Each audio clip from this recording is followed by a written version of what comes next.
भगवत पुराण कथा चतुर्थ स्कंद पहला अध्याय। नमस्कार दोस्तों, यदि आप हमारे चैनल पर न्यू हैं तो चैनल को जरूर सब्सक्राइब कर लीजिएगा।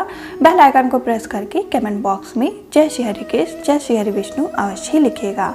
यदि आप गर्भवती माता हैं तो इसको प्रतिदिन सुने, जिससे आपके गर्भ में पल रही बालक बहुत ही श्रेष्ठ कर्म करने वाली बालक जन्म ले। जैसे संतान की आप कामना करते हैं, श्री हरि विष्णु की कृपा से आपको वैसी संतान प्राप्त हो, उसका यश गान तीनों लोकों में हो, वो आपका कल्याण करने वाली, समस्त प्राणी का कल्याण करने वाली और इस जगत में सारे सुख वैभव प्राप्त करने वाली ऐसे संतान की आपको प्राप्ति हो। हमारा चतुर्थ स्कंद का पहला अध्याय जो यहाँ से प्रारंभ होता है, उससे पहले अगर आप हमारे चैनल पर न्यू हैं तो इसको प्रथम अध्याय से सुने, जिससे आपको इसका पूरा फल प्राप्त हो और इसका पूरा सार समझ में आए। तो इसके लिए प्रथम स्कंद से इसका पाठ अवश्य ही सुने। जय श्री हरि विष्णु। स्वयंभू मनु की कन्याओं के वंश का वर्णन। श्री मैत्री जी कहते हैं, विदुर जी, स्वयंभू मुनि के महारानी शत्रुपा से प्रिव्रत और उत्तानपाद इन दोनों पुत्रों के सिवा 3 कन्याएं भी हुईं। वे आकुत, देव आहुति और प्रसूति नाम से विख्यात थी। आकृति का यद्यपि उसके भाई थे तो भी महारानी शत्रुपा की अनुमति से उन्होंने रुचि प्रजापति के साथ पुत्रिका का धर्म के अनुसार विवाह किया। प्रजापति रुचि भगवान के अनन्य चिंतन के कारण ब्रह्म तेज से संपन्न थे। उन्होंने आकुति के गर्भ से एक पुत्र और स्त्री का जोड़ा उत्पन्न किया। उनमें से जो पुरुष था वह साक्षात यज्ञ स्वरूप धारी था, भगवान विष्णु थे, और जो स्त्री थी वह भगवान से कभी अलग न रहने वाली लक्ष्मी जी की अंश स्वरूपा दक्षिणा थी। मनु जी अपनी पुत्री आकुति के उस परम तेजस्वी पुत्र को बड़े प्रसन्नता से अपने घर ले आए और दक्षिणा को रुचि प्रजापति ने अपने पास रखा। जब दक्षिणा विवाह के योग्य हुई तो उसने यज्ञ भगवान ही पति रूप में प्राप्त करने की इच्छा की। तब भगवान यज्ञ पुरुष ने उससे विवाह किया। इससे दक्षिणा को बड़ा ही संतोष हुआ। भगवान ने प्रसन्न होकर उससे 12 पुत्र उत्पन्न किए। उनके नाम तोष, प्रतोष, संतोष, भद्र, शांति, इड, स्पति, इधम, कवि, विभु, स्वाहा, सुदेश और रोचन ये ही स्वयंभू मानवतर में तुषित नाम के देवता हुए। उस मानवतर में मरीच आदि सप्त ऋषि, भगवान यज्ञ ही देवताओं के अधीश्वर इंद्र थे और महान प्रभावशाली प्रियवत एवं उत्तानपाद मनु पुत्री थी।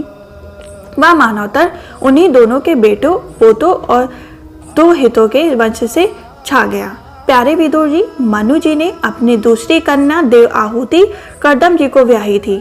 उसके संबंध में प्रायः सभी बातें तुम मुझसे सुन चुके हो। भगवान मनु ने अपनी तीसरी कन्या प्रसूता का विवाह ब्रह्मा जी के पुत्र दक्ष प्रजापति से किया था। उसकी विशाल वंश परंपरा तो सारे त्रिलोक में फैली हुई है। मैं कर्दम जी 9 कन्याओं को जो 9 ब्रह्म ऋषि से ब्याही गई थी पहले ही वर्णन कर चुका हूँ। अब उनकी वंश परंपरागत का वर्णन करता हूँ, सुनो। मरीच ऋषि की पत्नी कर्दम जी की बेटी कला से कश्यप और पूर्णिमा नामक 2 पुत्र हुए, जिनके वंश से यह सारा जगत भरा हुआ है। शत्रुपन विदुर जी, पूर्णिमा के विरज और विश्वनाग के 2 पुत्र तथा देवकुल्य नाम की 1 कन्या हुई। यही दूसरे जन्म में श्रीहरि के चरणों के धोवन से देव नदी गंगा के रूप में प्रकट हुई। अन्य की पत्नी अनसुईया ने दत्तात्रेय, दुर्वासा और चंद्रमा नाम के 3 परम यशस्वी पुत्र हुए। ये क्रमशः भगवान विष्णु, शंकर और ब्रह्मा के अंश हुए। विदुर जी ने पूछा, गुरुजी कृपया यह बतलाइए कि जगत की उत्पत्ति, स्थिति और अंत करने वाले इन सर्वश्रेष्ठ देवों में अत्नि मुनि के यहाँ क्या करने की इच्छा से अवतार लिया था। श्री मैत्री जी कहा, अब ब्रह्मा जी ने ब्रह्मज्ञानियों में श्रेष्ठ महर्षि अन्य को सृष्टि रचने के लिए आज्ञा दी। तब वे अपनी सहधर्मी के सहित तप करने के लिए रक्ष नामक कुल पर्वत पर गए। वहां प्लास और अशोक के वृक्षों का एक विशाल वन था। उसके सभी वृक्ष फूलों के गुच्छों से लदे थे तथा उसमें सब ओर निर्विघ्न नदी के जल की कलक कलक ध्वनि गूंजती रहती थी। उस वन में मुनिश्रेष्ठ प्राणायाम के द्वारा चिंतन को वश में करके 100 वर्ष तक केवल वायु पीकर सर्दी गर्मी आदि दंदों की कुछ भी परवाह न करके एक ही पैर से खड़े रहे। उस समय में मन ही मन यही प्रार्थना करते थे, जो कोई संपूर्ण जगत के ईश्वर है, मैं उनकी शरण में हूँ, वे मुझे अपने ही समान संतान प्रदान करें।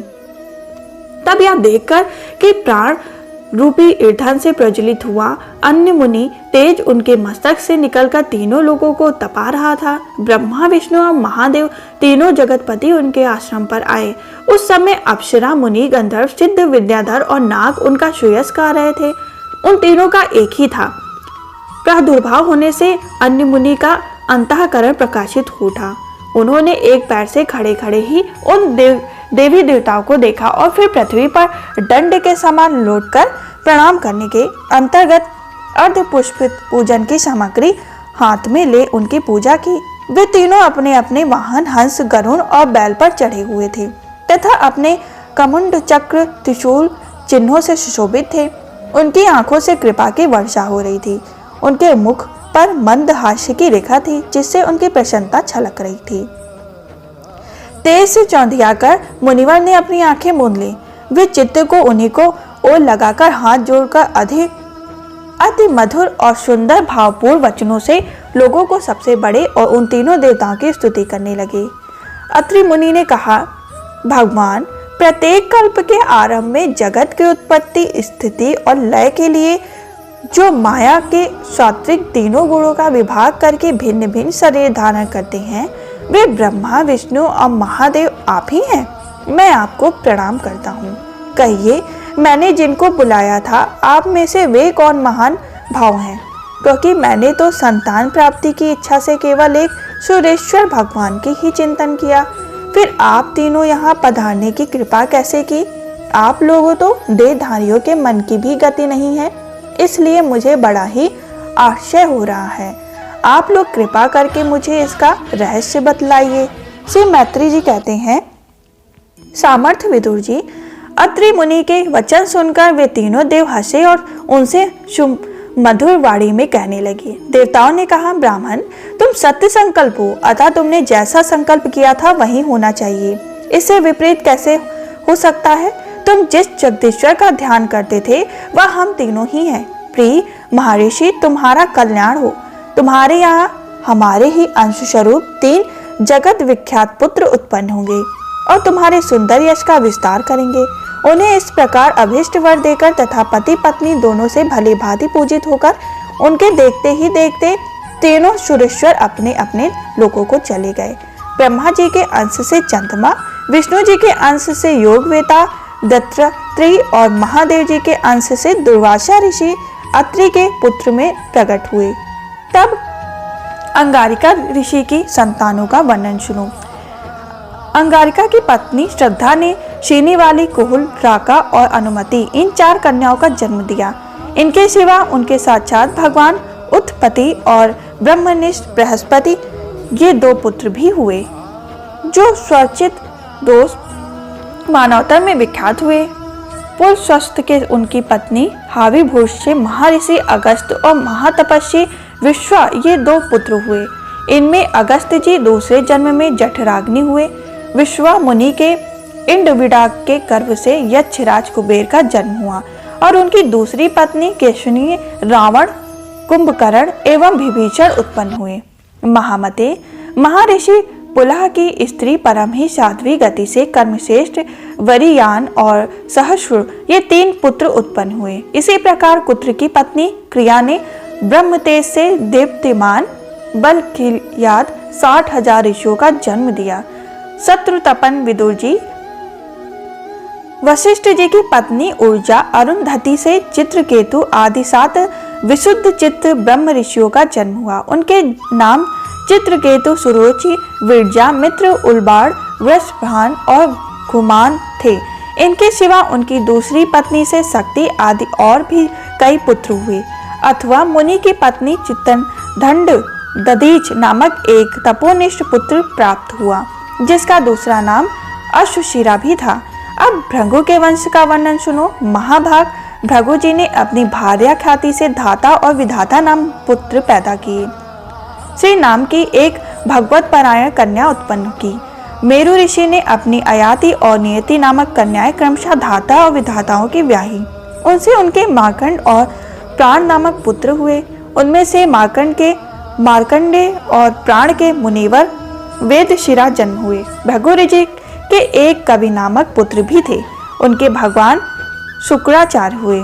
विदुर जी, इन सब मुनीश्वरों भी संतान उत्पन्न करके सृष्टि का विस्तार किया। इस प्रकार मैंने तुम्हें यह कर्दम जी के दोहत्री को संतान वर्णन सुनाया। जो पुरुष इसे श्रद्धा पूर्वक सुनता है उसके पापों का यह तत्काल नष्ट कर देता है। ब्रह्मा जी के पुत्र दक्ष प्रजापति ने मनुनंदिनी प्रसूता से विवाह किया। उससे उन्होंने सुंदर नेत्रों वाली 16 कन्याएं उत्पन्न की। भगवान दक्ष ने उनमें से 13 धर्मों को, एक अग्नि को, एक समस्त पितृगण को और एक संसार का संहार करने वाले तथा जन्म मृत्यु से छुड़ाने वाले भगवान शंकर को दी। श्रद्धा, मैत्री, दया, शांति, तुष्टि, पुष्टि, क्रिया, उन्नति, बुद्धि, मेधा, तिस्सा ही और मूर्ति ये धर्म की पत्नियां थीं।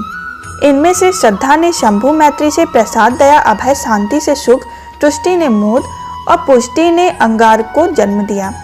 क्रिया ने योग, उन्नति ने दर्प, बुद्धि ने अर्थ, मेधा ने स्मृति, तिच्छा ने क्षेप और ही लज्जा ने प्रश्य, विनय नामक पुत्र उत्पन्न किए। समस्त गुणों की खान मूर्ति देवी ने नर नारायण ऋषियों का जन्म दिया। इनका जन्म होने पर इस संपूर्ण विश्व ने आनंदित होकर प्रसन्नता प्रकट की। उस समय लोगों के मन, दिशाएं, वायु, नदी और पर्वत सभी में प्रसन्नता छा गई। आकाश में मांगलिक बाजे बजने लगे, देवताओं ने फूलों की वर्षा करने लगे, मुनि प्रसन्न होकर स्तुति करने लगे, गंधर्व और किन्नर गाने लगे, अप्सराएं नाचने लगी। इस प्रकार उस समय बड़ा ही आनंद मंगलमय हुआ तथा ब्रह्मा आदि समस्त देवताएं स्तोत्र द्वारा भगवान की स्तुति करने लगे। देवताओं ने कहा, जिस प्रकार आकाश में तरह तरह के रूपों की कल्पना कर ली जाती है, उसी प्रकार जिन्होंने अपनी माया के द्वारा अपने ही स्वरूप के अंदर इस संसार की रचना की है और अपने उस स्वरूप को प्रकाशित करने के लिए समय इस ऋषि विग्रह के साथ धर्म के घर में अपने आप को प्रकट किया है, उन परम पुरुष को हमारा नमस्कार है। जिनके तत्व का शास्त्रार्थ के आधार पर हम लोग केवल मान ही करते हैं, प्रत्यक्ष नहीं कर पाते, उन्हीं भगवान देवताओं को संसार की मर्यादा में किसी प्रकार की गड़बड़ी ना हो इसलिए सद्गुण से उत्पन्न किया। अब वे अपनी करुणा में नेत्रों से जो समस्त शोभा और सौंदर्य के निवास स्थान निर्मल दिव्य कमल को भी नीचा दिखाने वाले हमारी ओर निहारे। प्यारे विदुर जी, प्रभु का साक्षात दर्शन पाकर देवताओं ने उनकी इस प्रकार स्तुति और पूजा की। तदंतर भगवान नर नारायण दोनों ही गंधमादन पर्वत पर चले गए। भगवान श्री हरि के अंशभूत से वे नर नारायण ही इस समय पृथ्वी पर का भार उतारने के लिए यदि कुलभूषण श्री कृष्ण उन्हीं के सरीखे श्यामवर कुल तिलक अर्जुन के रूप में अवतरित हुए। अग्निदेव की पत्नी स्वाहा अग्नि ने ही अपने अभिमानी मान और शुचि ये 3 पुत्र उत्पन्न किए। तीनों ही हवन किए हुए पदार्थों का भक्षण करने वाले। इन्हीं तीनों से 45 प्रकार की अग्नि और उत्पन्न हुई। ये ही अपने 3 पिता और एक पितामह के साथ लेकर 49 अग्नि कहलाई। वेदज्ञ ब्रह्मा जी वैदिक यज्ञ में 49 अग्नियों के नामों से अग्नियां इष्टियां करते हैं। वे ही ये हैं: अग्निचेष्टा, बहिष्सत, सोमपन और अजप्य ये पितर हैं। इनमें सग्निक भी हैं और निरअग्निक भी हैं। इन सब पितरों की पत्नी दक्ष कुमारी स्वधा है। इन पितरों से स्वधा के धारणी और वायु नाम की 2 कन्याएं हुई। वे दोनों ही ज्ञान विज्ञान में पारंगत और ब्रह्म ज्ञान का उपदेश करने वाली हुई। महादेवी जी की पत्नी सती थी। वे जब प्रकार से अपने पतिदेव की सेवा में संलग्न रहने वाली थी, किंतु उनके अपने गुण और शील के अनुरूप कोई पुत्र नहीं हुआ, क्योंकि सती के पिता दक्ष ने बिना ही किसी अपराध के भगवान शिव के प्रतिकूल आचरण किया था। इसलिए सती ने युवावस्था में क्रोधवश योग के द्वारा स्वयं ही अपने शरीर का त्याग कर दिया था। इस प्रकार हमारा प्रथम अध्याय संपूर्ण हुआ। यदि आप हमारे चैनल पर न्यू हैं तो चैनल को सब्सक्राइब कर लीजिएगा। हम फिर मिलेंगे दूसरे अध्याय के संग, जिसमें भगवान शिव और दक्ष प्रजापति का मनोमलिन का वर्णन होगा। उस अध्याय को सुनने के लिए आप हमारे चैनल को जरूर सब्सक्राइब करें। तब तक के लिए जय श्री हरि कृष्ण, जय श्री हरि विष्णु।